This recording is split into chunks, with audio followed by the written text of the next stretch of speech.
So what's the most creative way I've seen a borrower use home equity in their house? Let me tell you about 3 Airstreams and a piece of land. So I had these clients in their early 50s. Kids were grown and out of the house, and they're kind of getting that what's next itch. They love to travel, but they really were ready to spend some time at home. So they came up with this brilliant idea.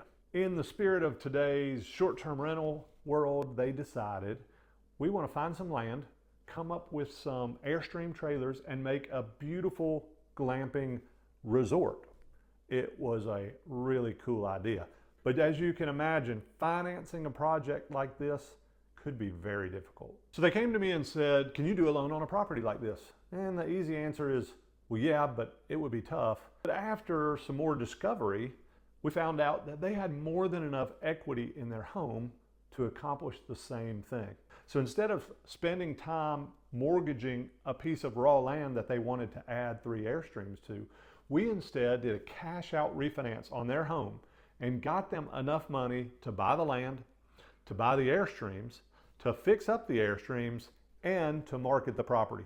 Something that probably would have taken an SBA loan with a much higher interest rate if we'd tried to do it on the new project. So what happens? They spend a year doing this renovation, they get the property up and online, they create a super cool Airbnb type experience, and they did it all without borrowing on the project, replacing their actual incomes so that then they could do what they enjoyed and travel and run a really cool business for other people who love to travel as well.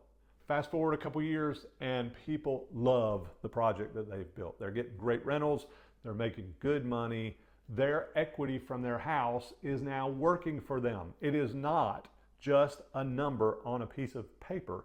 It is instead the very key that allowed them to transition from the day jobs that they were bored of into the opportunity that gave them the chance to live the lifestyle that they wanted. It's one of my favorite stories because it shows, A, you're not stuck in that job that you do, especially if you've got some equity built in your house through owning your home and making your mortgage payments on time, and the appreciation that we've been experiencing the last few years.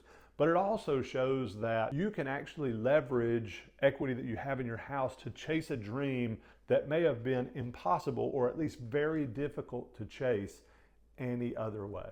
So if you're having some crazy scheme in your head about what you may want to do instead of what you're currently doing for a living, but you think nobody in their right mind would lend money on that, but you got equity in your house, it's time for us to talk.